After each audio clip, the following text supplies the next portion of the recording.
no, I think for a lot of us, and I think you like leave it in the comments if you can relate, but November, it was just like anxiety, it was stress, it was insecurity, fear. It was a lot of those old emotions, but they were actually very, very intense and even more intense than normal coming up this past time around, just because that's what happens when you're releasing them for the last time, right? So just to give you guys that sort of, I hope it's a comfort that it wasn't just you feeling that, like we're all feeling this. And, it was, coming up to be released. You weren't feeling it for nothing. You were feeling it for a reason. And now we're moving past that. We're moving through it. We're pushing through it.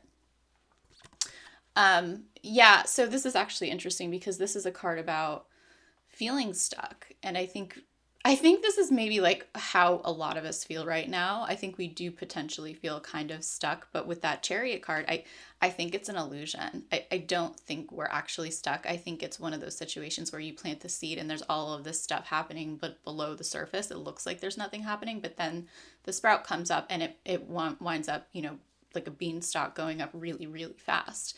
So we're in that in between right now where it's about to bust through the surface and we're like, where is it? Where's my manifestation?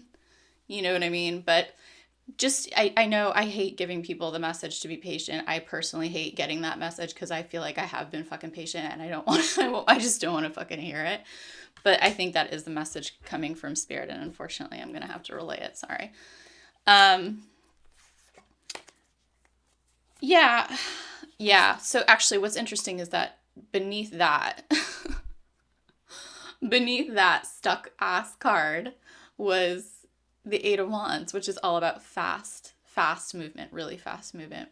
There could even be eight areas of your life where you're seeing things completely change very, very quickly. So again, I would just say buckle up, get ready, learn those practices that make you feel stable inside, especially if you're someone who struggles with change, if you feel the need to control the exterior world a lot. Learn practices like breathing practices, learn practices like EFT, Jinsen Jitsu, things that make you feel stable in your own interior sense of self. And get used to checking in with yourself and seeing if your energy is all over the place. And if so, what do you need in that moment to get centered and get stable?